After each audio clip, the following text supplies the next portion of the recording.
예수님. 즐거운 성경 공부 시간이 돌아왔습니다. 이번 시간에는 말씀으로 선포되는 하느님 나라에 대해 살펴보겠습니다. 예수님의 하느님 나라 선포는 행동과 말씀으로 그렇게 이루어졌죠.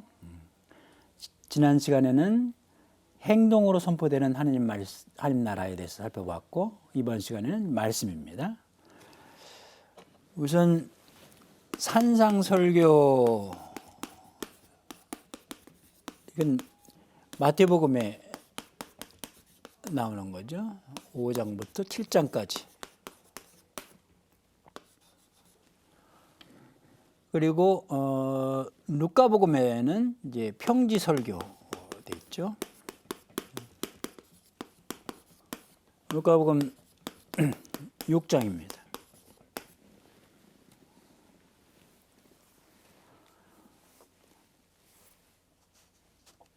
예수님의 선교 활동, 곧 질병과 장애의 치유, 마귀의 축출, 죄사함, 죽은 이들을 되살리심, 죄인들과의 교제 등이 모두 하나님 나라의 선포라고 말씀드렸습니다. 이번 시간에는 말씀으로 선포되는 하나님 나라에 대해서 살펴보겠습니다. 대표적인 예가 둘 있죠. 하나는 마태복음의 산상설교고 누가복음의 평지설교, 또 하나는 비유입니다. 비유. 마태복음의 산상설교는 일찍이 인도의 성자 간디가 최고윤리다, 최상의 윤리다라고 칭송한 바 있습니다.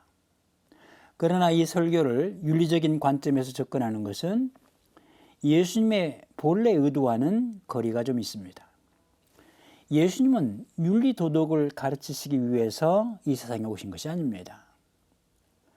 구약의 율법만으로도 인류에게 윤리는 사실 충분합니다. 더구나 우리 동양 사람들에게는 율법 못지않게, 아니 어떤 의미에서는 그 이상으로 아주 정교한 유교의 윤리가 있죠.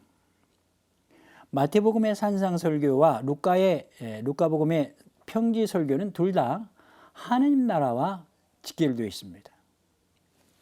마테오가 산 위에서 이 설교를 하신 것은 유다교적 배경 때문에 그렇습니다. 마테오는 유다계 그리스도인들 대상으로 복음을 썼기 때문에 예수님은 모세가 전해준 율법을 완성하신 분으로 묘사됩니다. 예수님은 모세가 시나이산 위에서 하나님께로부터 받아 이스라엘 백성에게 전해준 그 율법을 모세처럼 산 위에서 완성을 하십니다. 이에 반해 이방계 그리스도인들에게 복음을 쓴 루카는 산에서 평지로 내려오시어 온 백성, 루카복음 6장 17절에 나오는 표현, 온 백성에게 하나님 나라의 복음을 선포하십니다. 전자는 유다계 맥락을 염두에 두었고 후자는 구원의 보편주의를 염두에 두었다고 할 수 있겠습니다. 실제로 마테오의 산상설교는 율법 조항들을 먼저 언급하고 이를 수정하고 보완합니다. 그래서 너희는 이러라고 이르신 말씀을 들었다. 그러나 나는 너희에게 이렇게 말한다. 이런 정식이 자주 되풀이됩니다. 이 두 설교 직전의 문맥을 한번 살펴봅시다. 먼저 마태복음에서는 이렇게 예수님의 활동을 요약합니다. 그분이 행동으로 하나님 나라를 선포하셨다는 내용이죠. 마태복음 4장 23절, 예수님께서는 온 갈릴레아를 두루 다니시며 회당에서 가르치시고 하늘나라의 복음을 선포하시며 백성 가운데에서 병자와 허약한 이들을 모두 고쳐주셨다. 그분의 소문이 온 시리아에 퍼졌다. 그리하여 사람들이 갖가지 질병과 고통에 시달리는 환자들과 마귀 들린 이들, 간질병자들과 중풍병자들을 그분께 데려왔다. 예수님께서는 그들을 고쳐주셨다. 여기 보면 하늘나라의 복음을 선포하시며 이런 내용이 나오죠. 누가복음도 마찬가지입니다. 누가복음 6장 17절 이하의 말씀을 보면은 예수님께서 그들과 함께 산에서 내려가 평지에 서시니 그분의 제자들이 많은 군중을 이루고 온 유다와 예루살렘 그리고 티로와 시돈의 해안 지방에서 온 백성이 큰 무리를 이루고 있었다. 그들은 예수님의 말씀도 듣고 질병도 고치려고 온 사람들이었다. 그리하여 더러운 영들에게 시달리는 이들도 낫게 되었다. 군중은 모두 예수님께 손을 대려고 애를 썼다. 그분에게서 힘이 나와 모든 사람을 고쳐주었기 때문이다. 이런 내용은 하나님나라의 선포죠. 그러고 나서 두 복음서의 설교는 다 같이 하나님나라와 직결된 참 행복선으로 시작이 됩니다. 두 설교가 핵심 내용에서는 일치하지만 마테오의 산상설교가 훨씬 더 장황합니다. 마테오의 산상설교는 율법에 대한 바리사이들의 해석과 맥을 달리합니다. 바리사이들은 율법을 제의적 정결의 관점에서 해석했습니다. 반면에 예수님은 이웃사랑의 실천 그 관점에서 해석했습니다. 여기서 제의적 정결이라 하면은 하나님 앞에 제물을 바치러 온 사람이 마땅히 갖추어야 할 정결을 말합니다. 깨끗함. 바리사의 해석과 예수님의 해석은 둘 다 레위기 19장과 연결이 됩니다. 하나님은 모세를 통해 이스라엘 백성에게 거룩하게 살 것을 명하십니다.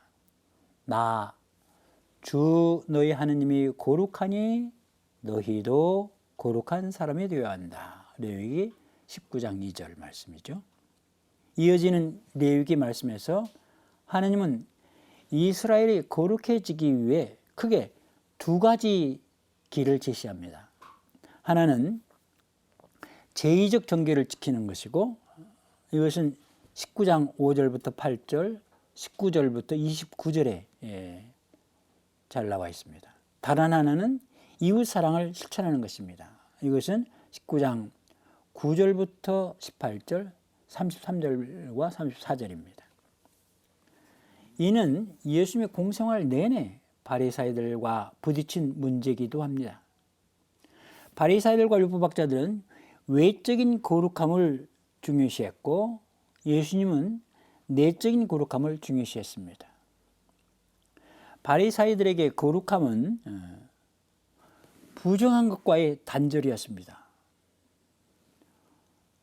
바리사이라는 말 자체가 분리하다를 뜻하는 히브리어 파라슈에서 나왔습니다. 식사 전 손 씻기, 음식 규정 등 조상들의 전통에 관한 논쟁, 마르코복음 7장 1절부터 23절에 나오죠. 이 논쟁이 율법에 관한 예수님과 바리사이들의 서로 다른 해석에 좋은 예입니다. 손을 씻지 않고 밥을 먹는 제자들을 보고 바리사이들이 공격을 하죠. 당신의 제자들은 왜 손을 씻지 않고 밥을 먹습니까? 예수님이 답변하십니다. 너희는 모두 내 말을 듣고 깨달아라. 사람 밖에서 몸 안으로 들어가 그를 더럽힐 수 있는 것은 하나도 없다. 오히려 사람에게서 나오는 것이 그를 더럽힌다.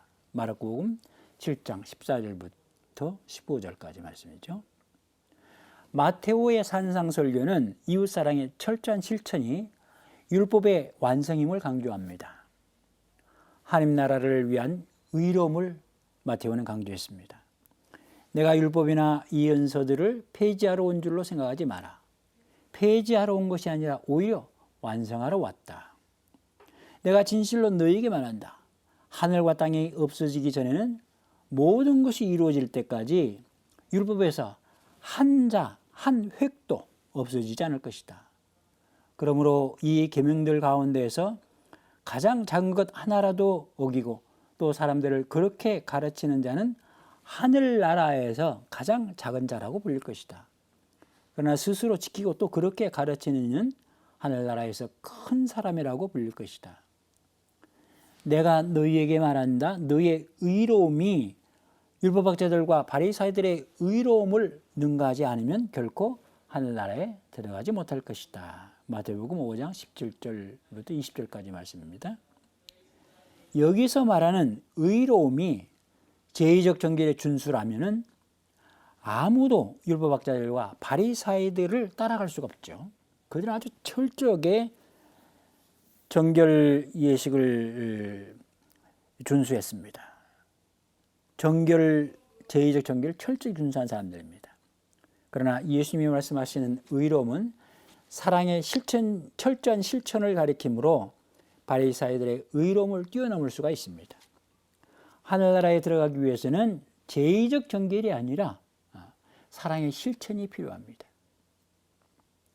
아버지 하나님을 완전하게 닮는 길은 이웃뿐 아니라 우리를 박해하는 원수까지도 사랑하는 것입니다.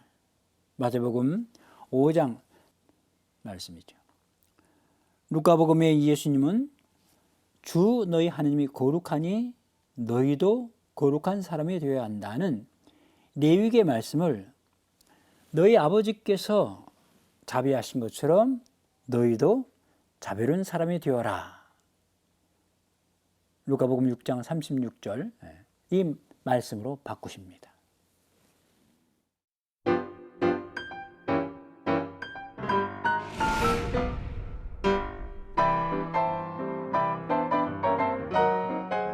산상설교에 이어서 이제는 비유에 대해 살펴보겠습니다. 하느님 나라의 비유.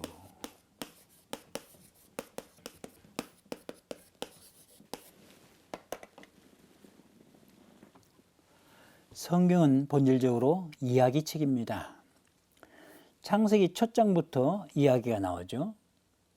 성경의 첫 마디, 한 처음에 하나님께서 하늘과 땅을 창조하셨다. 한 처음에.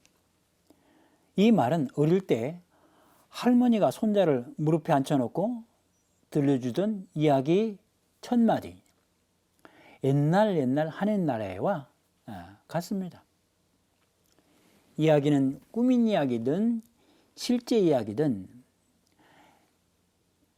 정의 또는 개념 이런 것보다 훨씬 더 쉽고 강하게 메시지를 전달합니다.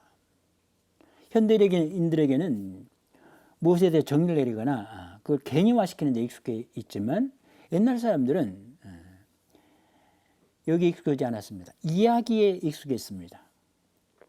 구약의 하느님은 뛰어난 이야기꾼이시고 그분의 아들 예수님도 아버지를 닮아 이야기를 정말 잘하십니다. 예수님은 아버지 하느님이 해주신 구약의 모든 이야기들을 요약하고 그 핵심 메시지를 간결 명료하게 전달하기 위해 비유를 사용하셨습니다. 비유는 제가 만난 최고의 문학이요 신학입니다. 그 안에는 인간의 모습과 하느님의 모습, 인간과 하느님 사이의 관계를 가장 쉽고도 정확하게 묘사하기 때문에 그렇습니다. 성경에는 여러 가지 비교 언어가 나오죠. 비교 언어에는 표상 또는 상징, 은유, 비유, 우화 등 여러 가지가 있습니다. 이런 비교 언어들은 인간의 오관으로 포착할 수 없는 존재와 신비, 삶의 깊은 진실 등을 이해하기 쉽게 표현하는 데 꼭 필요합니다. 비교 언어들에 내포된 의미도 문학적 의미에 속하죠. 우선 표상. 이미지,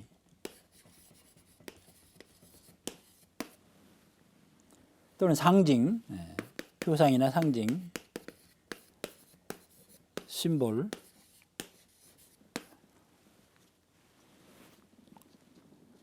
표상이나 상징은 비교 언어의 기초입니다. 예를 들어 하느님은 성체시다, 바위시다, 용사시다, 임금시다 이렇게 묘사를 하죠. 이게 다 표상입니다.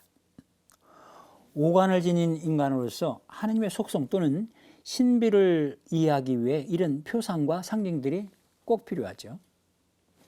그 다음에 이 은유, 메타포 그러죠. 메타포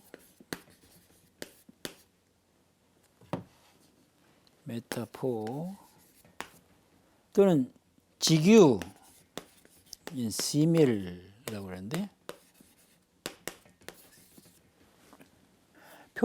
표징이나 상징을 이용하여 한두 개의 문장으로 표현하는 것을 말합니다. 예를 들어 이사야서 40장 6절에 나오는 말씀, 모든 인간은 풀이요 그 영화는 들의 꽃과 같다. 여기서 모든 인간은 풀이요 풀, 그 영화는 들의 꽃. 이 풀과 꽃은 이건 표상입니다. 그리고 이 문장 전체, 한 문장 전체는 은유라고 이렇게 할 수가 있습니다. 메타포. 그 다음에 이제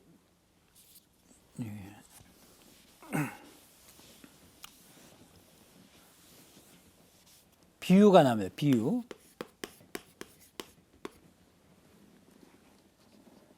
이제 패러블이라고 이렇게 얘기할 수 있는데, 비유는 서론, 본론, 결론을 갖춘 본격적인 이야기입니다. 구약성경에서 비유의 좋은 예는 나탄 예언자가 다윗 임금에게 들려준 부자와 가난이의 암양 이야기입니다. 비유는 이야기 전체로 어떤 교훈을 전달합니다. 예수님의 이야기들은 거의 모두 비유입니다. 비유. 그 다음에 이제 비유와 좀 달리 우화라는 게 있습니다. 우화, 알레고리라고 그러는데요. 알레고리. 이 우화는 그리스 동사 알레고리오, 알레고레오.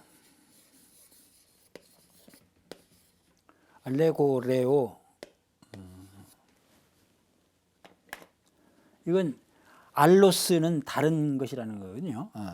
그 다음에 고레오, 이것은 이제 말하다 해서 다른 것으로 빗대어 말하다라는 뜻입니다. 이 동사에서 나왔습니다. 우화 역시 서론, 본론, 결론을 갖춘 이야기지만 비유와 달리 이야기에 등장하는 개별 인물이나 동물 또는 기타 사물들의 각각의 의미를 부여합니다. 예수님이 들려주신 이야기들은 거의 대부분 우화가 아니라 비유였습니다. 비유. 근데 이야기 전체를 통해서 한두 가지 메시지를 전달하는데, 그러나 후대의 복음서 저자들, 특히 교부들은 독자들을 위해서 예수님의 비유들과 말씀들을 곧잘 우화처럼 풀이합니다. 이를 우의적 해석, allegorical interpretation, 우의적 해석이라고 합니다. 이건 씨 뿌린 삶의 비유를 해설할 때 제가 다시 논의하겠습니다. 그 다음에 이제 예수님의 비유와 그 메시지를 한번 살펴봅시다. 예수님의 비유들은 그분의 주요 메시지를 전달하기 위해 강력하고 효과적인 수단이었습니다. 예수님의 비유들은 몇 가지 특징이 있죠. 하나는 첫째, 예수님은 누구에게나 친숙한 표상들을 이용하십니다. 농부, 씨앗, 포도수확, 임금과 신화, 부자와 거지, 주인과 종, 가난한 과부와 부패한 재판관, 양과 목자, 채무자와 채권자 등은 누구나 쉽게 이해할 수 있는 표상들입니다. 둘째, 비유의 내용을 보면 줄거리 자체는 이해하기 어렵지 않으나 그 결말은 청중이나 독자의 예상에서 크게 벗어나 그들을 당혹스럽게 만듭니다. 다시 말하자면 예수님의 비유는 흔히 반전, 리버션, 역설, 패러독스를 포함합니다. 셋째, 비유의 메시지는 듣는 이에게 과제를 던져주고 결단을 요구합니다. 비유 앞에서 청중과 독자는 어정쩡한 중립을 지킬 수가 없습니다.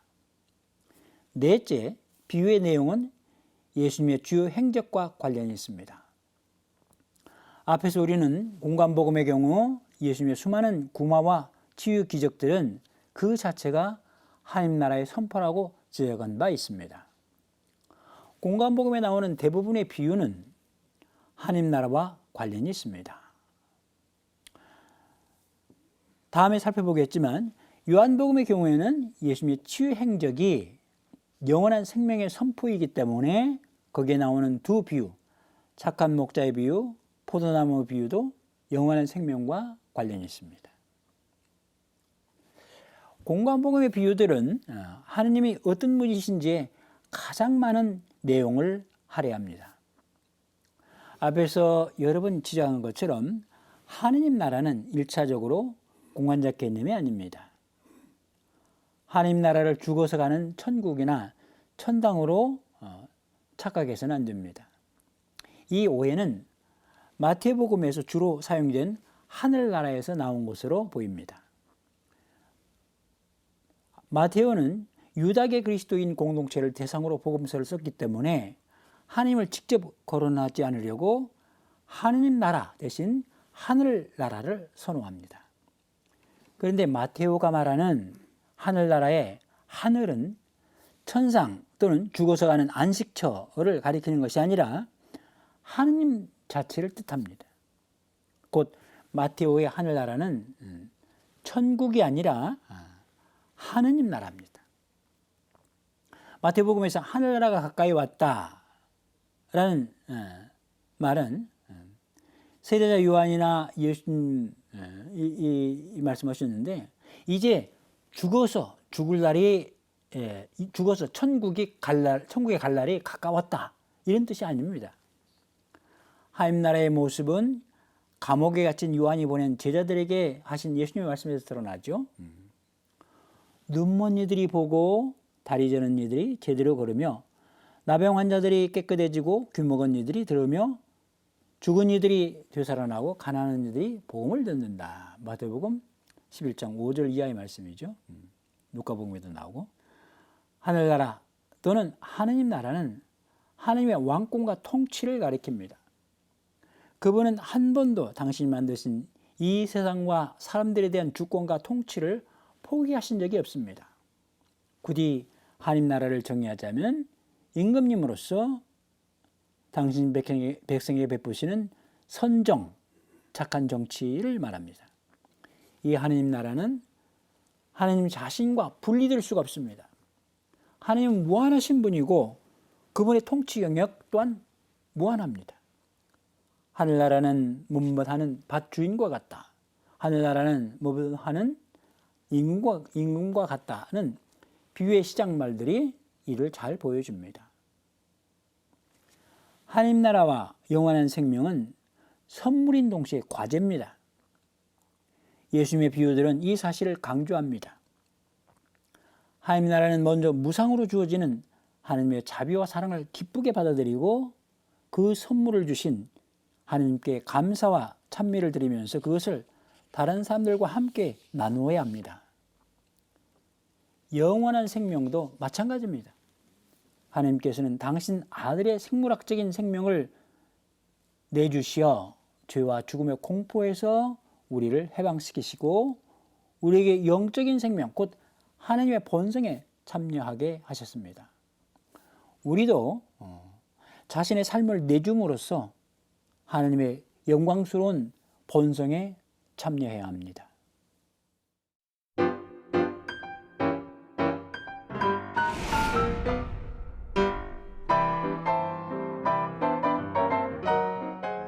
앞서 지적한 것처럼 하나님 나라는 하나님과 분리될 수가 없습니다. 공과복음의 하나님 나라 비유들은 하나님이 어떤 분이신지를 보여주는데 집중합니다. 대표적인 비유 몇 가지를 살펴보겠습니다. 비유의 해설에 앞서서 먼저 고려할 사항이 한 가지 있어요. 성경 본문에는 세 가지 의미가 있다는 사실입니다. 문자적 의미, literal sense,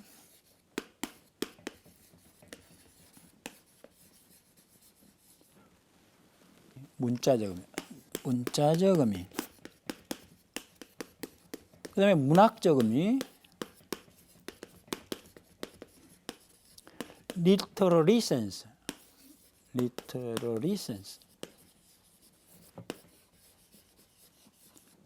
그 다음에 마지막으로 영적 의미입니다. 영적 의미. 이건 이제 spiritual sense.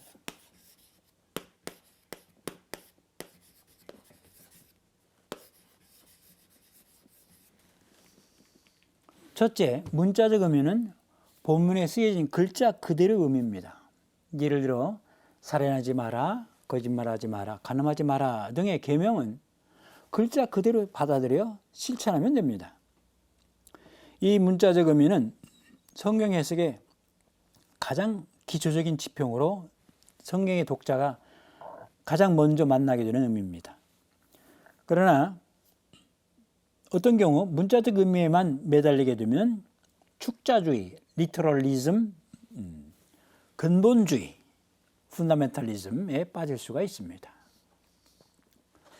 둘째, 문학적 의미, literary sense. 문학적 의미는 성경의 육필 저자, 성경을 직접 쓴 사람, 육필 저자가 담아서 전달하고자 한 메시지입니다. 의미입니다. 저자는 자신이 속한 시대와 공동체의 상황에 맞추어 특정한 메시지를 전달하기 위해 글을 씁니다. 문학적 의미는 말하자면 저자의 집필 의도와 목적입니다. 역사 비평의 바탕을 둔 성서학은 대부분 문학적 의미를 밝혀내는 데 주력합니다. 문학적 의미는 성경 본문이 쓰여진 배경, 곧 저자가 속한 신앙 공동체의 시대 상황과 주변 환경, 그리고 저자와 그 공동체와의 관계, 저자 자신의 신원과 집필 동기 등을 모두 다 포함합니다. 그러나 문학적 의미에만 매달리게 되면 성경의 말씀을 끊임없이 과거로 되돌리게 됩니다. 이 책은 누가 썼느냐, 언제 썼느냐, 누구를 대상으로 썼느냐, 과거로 자꾸 관심을 돌리는 거죠. 셋째, 영적 의미, spiritual sense. 영적 의미는 성경의 영적 저자인 아버지 하느님과 아들 예수님과 성령께서 본문에 담아 전달하는 의미입니다. 그리고 이 의미를 성경의 독자에게 알려주시는 분은 아버지의 영인 동시에 아들의 영인 성령이십니다. 영적 의미는 성경의 저자 자신도 때로는 미처 알지 못했을 수 있습니다. 그러나 영적 의미는 문자적 의미와 문학적 의미에 바탕을 두어야 합니다. 그렇지 않으면 성경의 메시지를 주관적 또는 자의적으로 해석할 수 있습니다. 이제 본격적으로 비유 해설에 들어가 있습니다. 제일 먼저 다룰 비유는 선한 포도밭 주인의 비유, 마태복음 20장 1절부터 16절까지 나오죠.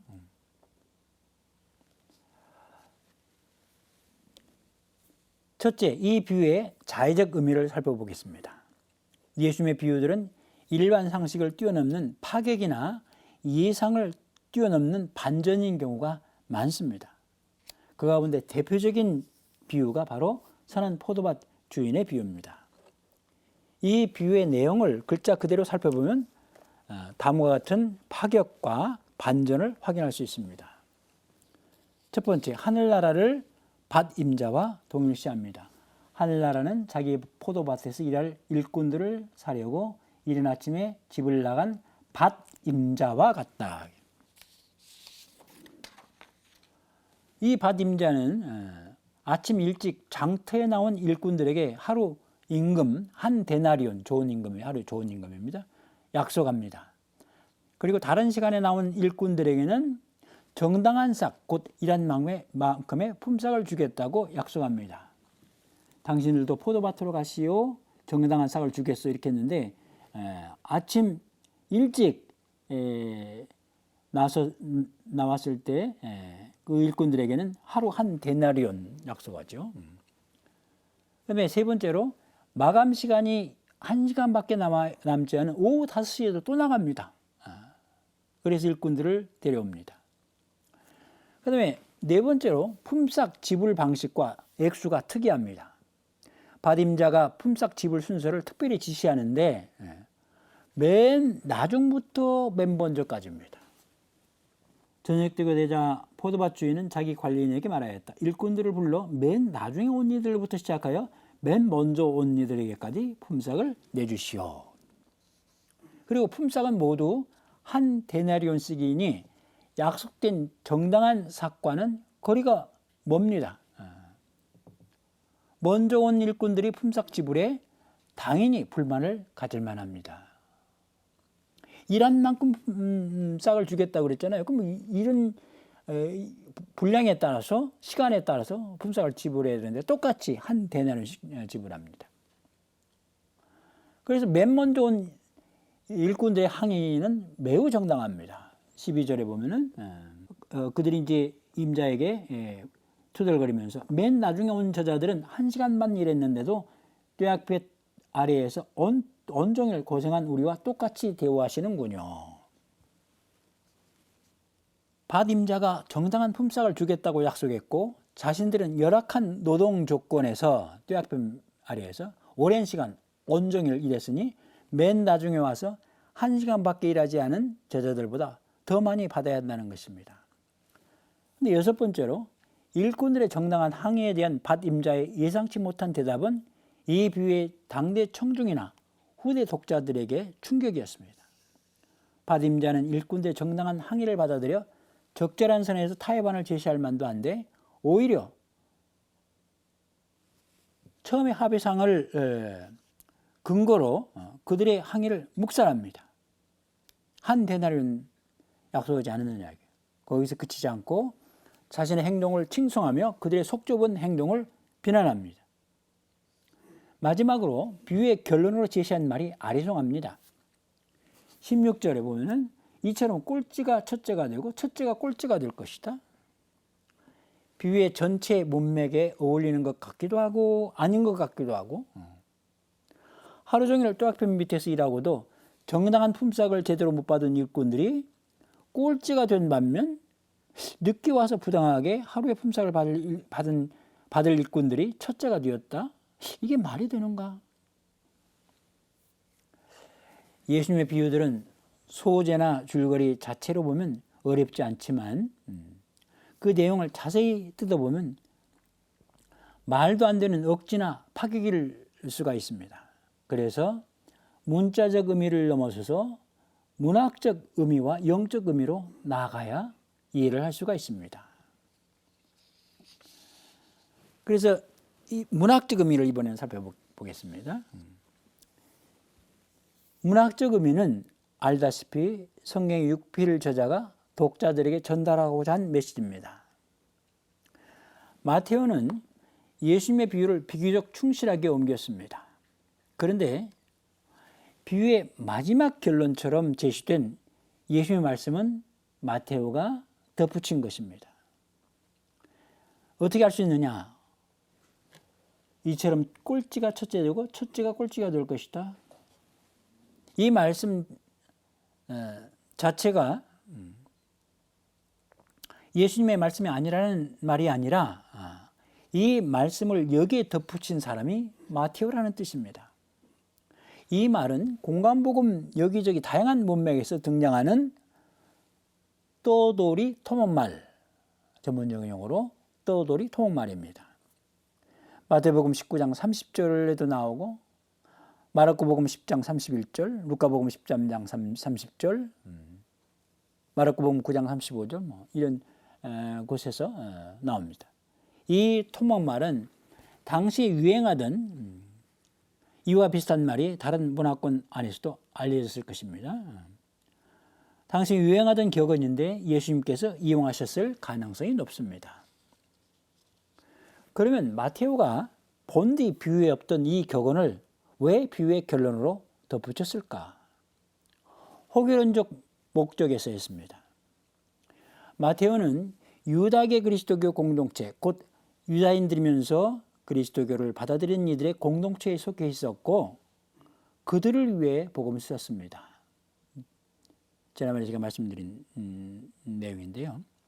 그들은 유다교 내에서 다소 이질적인 무리로 머물러 있다가 점차 동료 유다인들에게서 배척당하고 심지어 회당에서 쫓겨났을 것입니다. 그리고 그들은 이방인들도 받아들여 공동체를 형성했을 것입니다. 마테오는 이 신생 그리스도교 공동체를 유다인들로부터 보호하고 변호하기 위해 선한 포도밭 주인의 비유를 이용했을 것입니다.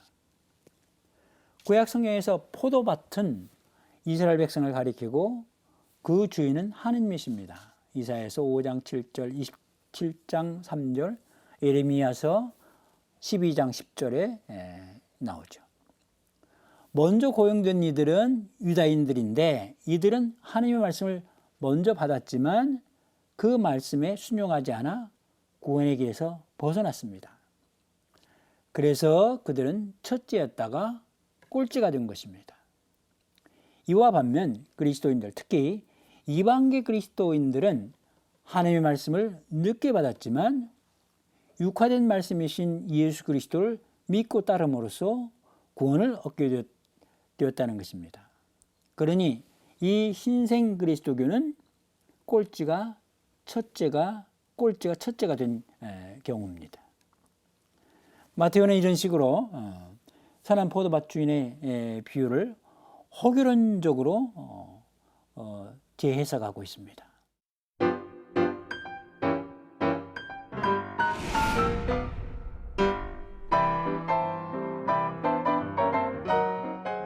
앞에서 우리는 선한 포도밭 주인의 비유에 담겨있는 문자적 의미와 문학적 의미를 살펴보았습니다. 문자적 의미로는 이제 충격 그리고 이해불통, 문학적 의미로는 이제 호결론적인 그런 마테오의 의도 이런 걸 살펴봤습니다. 이제 마지막으로 그러면 예수님 당신 자신은 이 비유를 통해서 무엇을 우리에게 알려주시려고 했는가? 영적 의미를 살펴보겠습니다. 마테오의 호결론적 해석과는 달리 이 비유는 하느님 나라에 관한 비유입니다. 비유의 시작말이 이를 잘 드러내고 있습니다. 하늘나라는 자기 포도밭에서 일할 일꾼들을 사려고 이른 아침에 집을 나선 밭 임자와 같다. 1절의 말씀이죠. 예수님의 비유 자체가 파격이요 반전인 이유는 하느님 나라 그리고 하느님 자신이 우리 인간에게는 파격이요 반전이기 때문에 그렇습니다. 많은 주석가들이 이 시작말을 풀어서 하늘나라는 이렇게 비유할 수 있다.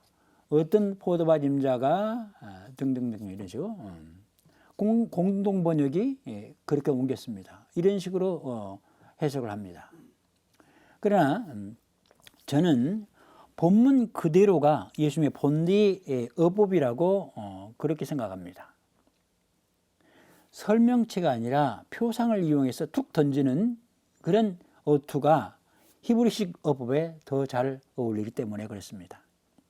더구나 하느님 나라와 하느님은 때려야 뗄 수 없는 관계에 있습니다. 하느님 나라의 가장 본질적인 내용은 그분의 통치에서 드러나는 하느님 자신의 모습과 속성입니다. 포도밭 임자는 아침 일찍 노동시장이 열리는 장터로 나갔습니다. 아침 일찍은 동이 트자마자를 뜻합니다. 시간으로 따지자면 하루를 12시간으로 나누고 아침 일찍 6시입니다. 이 시각에 나온 사건들은 부지런하고 일할 의욕에 넘쳐있는 양질의 노동자들입니다. 이들과 주인은 품삯을 한 데나리온으로 정하는데 합의합니다. 한 데나리온은 당시 막 일꾼의 괜찮은 하루 품삯입니다. 오늘 우리 돈으로 환산하면은 약 10만 원 정도 됩니다. 그 다음부터 주인은 3시간 간격으로 오전 9시, 12시, 오후 3시에 장터에 나가서 품삯 금액을 두고 일꾼들과 구체적으로 합의하지 않고 일방적으로 정당한 품삯을 주겠다고만 약속합니다. 나중에 밝혀지지만 품삯에 대한 이 합의와 약속은 의도적입니다. 포도바 임자는 오후 5시쯤에도 장터에 나갔습니다. 이때는 거의 파장이죠. 그런데도 아직 팔리지 않은 노동자들이 있었습니다. 이들은 누구이겠습니까? 늙거나 병색이어서 아무도 사가리 하지 않는 사람들만 장터에 남은 셈이죠. 우리식으로 말하면 처직 인생들입니다. 그 시간까지 장터를 지키고 있었다는 것은 그만큼 그들의 처지가 절박했다는 뜻이기도 하죠. 그 늦은 시각에 이 자비로운 포도밭 임자를 만나지 못했다면 그날도 그들은 축 처진 어깨로 무거운 발걸음을 집으로 옮겼을 것입니다.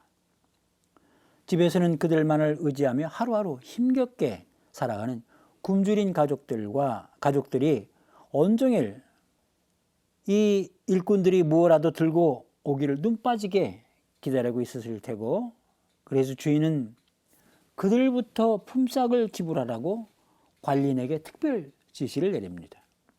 그것도 좋은 하루 품삯으로. 앞에서 품삯을 한 데나리온으로 합의한 것과 정당하게 지불하겠다고 약속한 것은 의도적이라고 제가 말했죠. 그런데 품삯의 지불 순서도 의도적입니다. 그럼 주인의 의도는 무엇일까요? 맨 먼저 온 일꾼들은 가장 늦게 온 사람들에게서 한 데나리온이라는 높은 품삯을 받았음을 확인하는 순간 온종일 수고한 자신들에겐 틀림없이 더 많은 품삯이 주어질 것으로 잔뜩 기대했을 것입니다. 기대치가 높으면 실망도 큰 법이죠. 한 데나리온이라는 품삯은 가장 먼저 온 이들에게는 합의에 이행했으니 계약의 관점에서 보면 불법이 아닙니다. 자신들과 한 데나리온으로 품삯을 주인이 정해주셨잖아요. 그래서 그들은 주인에게 다른 근거로 이의를 제기합니다. 그 근거는 자신들이 제공한 노동의 조건과 양입니다. 다른 일꾼들과 비교하여 그들은 뙤약빛 아래에서 온종일 수고했습니다. 남들보다 노동 조건도 나빴고 노동 시간도 길었습니다. 그러니 더 좋은 조건 아래에서 저녁 5시 이후는 따가운 햇볕도 없고 서늘하죠. 또 1시간밖에 일하지 않은 사람들보다 더 많이 품삯을 받아야 옳습니다. 이런 식의 정당한 품삯을 주인은 지불하지 않은 것입니다. 그러니 주인의 처사는 불의하고 그들의 항의는 정당합니다. 그들의 항의에 주인은 그들에게 불법을 저지르지 않았음을 환기시킵니다. 한 데나리온의 품삯은 그들과 주인 사이 이미 합의된 사항입니다. 주인은 그들의 항의를 예견이라도 한 듯 그들과 굳이 한 데나리온이라는 품삯을 두고 합의를 해놓은 것입니다. 주인의 이상한 임금 지불에 가장 큰 불만을 가진 일꾼들은 당연히 맨 먼저 온 이들이죠. 그리고 그 불만은 다른 일꾼들에게서도 나올 수 있습니다. 그 불만의 강도는 먼저 와서 일한 순서에 따를 것입니다. 물론 맨 나중에 와서 1시간밖에 일하지 않고 좋은 품삯을 받은 이는 불만은커녕 오늘 재수 좋은 날이다 하고 기뻐했을 것입니다. 이 순서를 불만의 강도와 반대로 만족의 강도로 측정해 봅시다. 5시에 온 사람이 가장 큰 만족을 느꼈을 것이고 3시, 12시, 오전 9시, 6시 순서대로 만족의 강도가 줄어들 것입니다. 그리고 아침 6시에 온 일꾼들도 포도밭 임자와 합의한 한 데나리온을 받았으니 만족할 수도 있을 것입니다. 문제는 다른 이들과의 비교입니다. 아침부터 저녁까지 모든 일꾼들이 함께 똑같은 조건 아래에서 일했다면 한 데나리온을 받았을 때 모두 만족했을 것입니다. 그런데 서로 다른 조건 아래에서 일하고도 똑같은 대우를 받는다면 그 대우가 아무리 모두에게 혜택이 되더라도 불이한 대우가 되고 맙니다. 그리고 그 혜택을 가장 많이 받은 일을 적대시할 것입니다. 비유에서 이른 아침에 나온 일꾼들이 맨 나중에 와서 자신들과 똑같은 임금을 받은 이들을 경멸적인 호칭, 저자들, 그리스 뉘앙스를 살려 옮기면 저놈들이라고 부른 것도 이 때문입니다. 이것이 인간 사회의 상식이고 정의입니다. 그런데 하나님 나라는 이 정의를 훌쩍 뛰어넘습니다. 일꾼들의 항의에 밭임자는 예기치 못한 반응을 보입니다. 그는 그들의 정의 개념에 동의하면서 타의 반을 제시하지 않습니다. 예를 들어 지난주에 새로 관리인을 고용했는데 덜 떨어져 가지고 일 처리를 잘못했나 봅니다. 당신들에게는 품삯을 2배 줄 테니 이번 일은 그냥 이걸로 마무리합시다. 이런 식으로 타의 반을 제시할 만도 한데 주인은 항의하는 일꾼들의 대표를 친구하고 다정한 칭으로 부릅니다. 일종의 초대죠. 주인은 먼저 그들과 합의한 품삯을 정확하게 지불했음을 상기시켜 줌으로써 자신이 불의하지 않다는 것을 확인시킵니다. 그토록 정당한 품삯을 원했으니 합의된 품삯을 받았으면 그것을 만족하고 조용히 돌아가면 될 것입니다. 여기까지가 법적인 정의의 경계입니다. 주인은 여기서 한 걸음 더 나아갑니다. 나는 맨 나중에 온 이 사람에게도 당신에게처럼 품삯을 주고 싶소. 나는 불의하지 않는 것으로 만족하지 않고 내가 설정한 정의를 실천한다는 것입니다. 맨 나중에 온 사람에 대한 주인의 존칭, 이 사람, 그리스어 뉘앙스를 살려서 옮기면 이분에게도 같은 부류의 사람들에 대한 맨 먼저 온 이들의 경멸적 호칭, 저자들과는 정반대죠. 내 것을 가지고 내가 하고 싶은 대로 할 수 없다는 말이요. 그분은 인간이 설정한 정의가 아니라 그분이 정하신 정의대로 당신이 하시고 싶은 대로 하실 수 있고 실제로 그렇게 하십니다. 이것이 하느님의 정의입니다. 그분의 정의는 하나님 나라의 정의입니다. 그분은 당신 백성 가운데 가난하고 소외되고 고통받는 이들 편에 서서 그들을 따뜻하게 돌보시는 자유로운 임금이십니다. 예수님이 계시하고자 하는 하느님은 노동시장에서 맨 나중까지 선택을 받지 못해 서성이는 사꾼에게 일을 시키고 그가 제공한 노동의 질과 양과는 상관없이 그와 그의 가족들의 생존을 위해 좋은 품삯을 지불하는 포도밭 임자와 같습니다. 그리고 이 가난한 노동자가 먹거리를 한아름 사들고 자신을 기다리는 아내와 자녀들이 있는 보금자리로 돌아가 온 식구가 오순도순 모여 앉아 행복한 저녁을 함께 나누는 모습을 머릿속에 그리며 관리인에게 어서 빨리 그 사람부터 품삯을 지불하라고 지시하는 밭 임자와 같습니다. 하나님 나라는 선물인 동시에 과제입니다. 이 비유에서 선물이란 자유로우신 하나님 자신이십니다. 하나님은 악인에게나 선인에게나 당신의 해가 떠오르게 하시고 의로운 이에게나 불의한 이에게나 비를 내려주십니다. 마태복음 5장 45절. 비유에 나오는 한 데나리온은 누구에게나 내려주시는 해와 비에 해당할 수 있습니다. 맨 나중에 온 일꾼들에게도 받임자가 한 데나리온을 주었다고 불평하는 맨 처음의 일꾼은 하나님이 악인에게 해와 비를 주신다고 불평하는 사람과 같습니다. 이 비유는 선물로서의 하나님 나라를 강조하지만 맨 마지막 주인의 질문에서 과제로서의 하나님 나라도 시사합니다. 내가 후하다고 해서 희귀하는 것이요? 이 질문은 인간의 치명적 약점인 지나친 비교와 경쟁의 폐해를 적시하고 있습니다.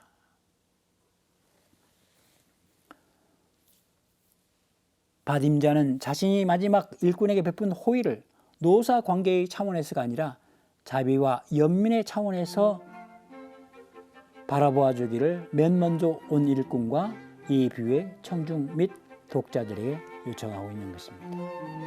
하나님 나라는 선물인 동시에 과제입니다. 말씀 안에서 행복하십시오. 강복드리겠습니다.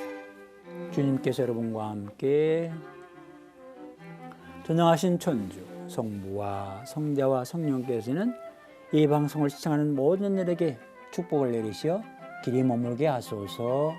아멘.